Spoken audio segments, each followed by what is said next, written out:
देखिए, gangster act के आरोपी की संपत्ति पर बुलडोजर चला है। गैंगस्टर सन्नी नागपाल के मकानों पर बुलडोजर चलाया गया है। आपको बताएं, खनन माफिया हाजी इकबाल का साथी है सन्नी नागपाल, और अब सन्नी नागपाल की संपत्ति पर जिला प्रशासन ने बड़ी कार्रवाई की है। सन्नी नागपाल का नाम हाल ही में खनन माफिया हाजी इकबाल के साथ जुड़ा हुआ था। पुलिस ने दावा करते हुए बताया कि सन्नी और हाजी इकबाल के बीच करोड़ों का लेन देन था। फर्जी कंपनी बनाकर ये संपत्ति अर्जित की गई थी, जिसकी जांच लगातार चल रही है, और इसी के खिलाफ जमीन कब्जाने का भी मामला है। अन्य धाराओं में यहाँ कई थानों में मुकदमे दर्ज हैं सन्नी नागपाल के खिलाफ, और इन्हीं तमाम चीजों को देखते हुए ये प्रशासन का बुलडोजर सहारनपुर में चलता नजर आया। एक दो नहीं, कई मकान, करोड़ों की संपत्ति है सन्नी नागपाल के नाम। धोखाधड़ी करके ये संपत्ति अर्जित की गई है, ये जानकारी आ रही है, और ऐसे में प्रशासन ने बुलडोजर चला करके इन संपत्तियों को ध्वस्त किया है। तो सन्नी नागपाल के बारे में ये भी जान लीजिए कि हाजी इकबाल खनन माफिया का साथी, जहां करोड़ों का ट्रांजैक्शन इन दोनों के बीच हुआ, और इसके साथ ये भी बताया जा रहा है कि फर्जी कंपनी बना करके ये संपत्ति अर्जित की गई थी, और अब इस पर प्रशासन का बुलडोजर चला है।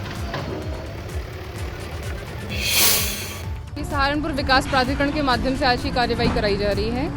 इन संपत्तियों का नक्शा स्वीकृत नहीं कराया गया था प्राधिकरण से, और इनको पर्याप्त अवसर देने के उपरांत आज ध्वस्तीकरण की कार्रवाई हो रही है। ऐसी बहुत सी कॉलोनियां हैं और सभी पर ये कार्यवाही या तो की जा चुकी है या प्रचलित है वर्तमान में, और अगर अन्य कोई भी संज्ञान में आती है कि उसका नक्शा स्वीकृत नहीं है तो उस पर भी कार्रवाई की जाएगी। तो चलिए डिटेल लेते हैं। हमारे सहयोगी मुकेश इस वक्त फोन लाइन पर मौजूद है। मुकेश, बताइए कहां कहां इन प्रॉपर्टीज पर बुलडोजर चला और कितनी चिन्हित की गई हैं?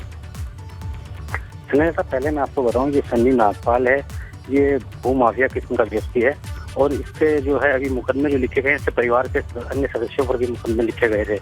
तो इस चर्चाओं में तब आया जब इसका कनेक्शन जो है, जो अपना हाजी इकबाल है उसके साथ निकल करके आए थे, तब इसके खिलाफ कुछ मुकदमे लिखे गए हैं। और ये जनता रोड पर जो जगह है, यहाँ पर इसकी अवैध कॉलोनियाँ हैं, जिनका इसने बिना नक्शा स्वीकृत कराए ये कॉलोनियाँ काटी थी। और ये जो संपत्ति है जिस पर बुलडोजर चल रहा है, जिसमें स्विमिंग पूल भी था, काफी निर्माण इसने किया हुआ था, इस पर आज विकास प्राधिकरण ने जो है बुलडोजर के साथ इस सबको ध्वस्त किया है, और आगे जो और अन्य की कॉलोनियाँ उनको चिन्हित किया जा रहा है।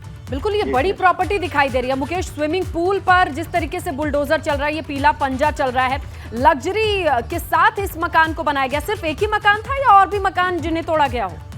ये आज दो जगह पर कार्रवाई हुई है, इसकी दो संपत्तियों पर आज ये कार्रवाई हुई है। एक इसने कंपाउंड बनाया हुआ था जहाँ पर ये कार्रवाई हुई है, दूसरा एक इसने काफी बड़ा एक तरह से फार्म हाउस की तरह बनाया हुआ था जहाँ पर ये कार्रवाई की गई है। इसके अलावा अन्य भी इसकी जो है चिन्हित की जा रही है, जो कॉलोनी इसने अवैध रूप से काटी है। अच्छा, और जो इसकी और किसके नाम पर थी ये प्रॉपर्टी?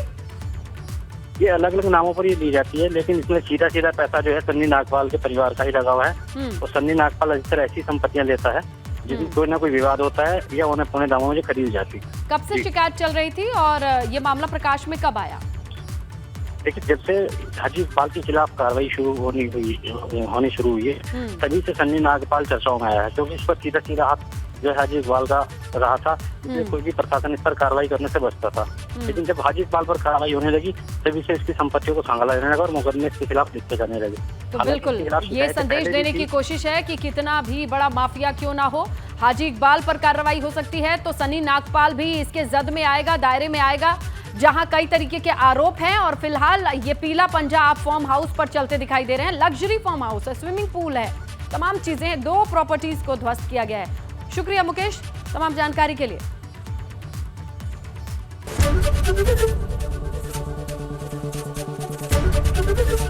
एबीपी गंगा, खबर आपकी, जुबान आपकी।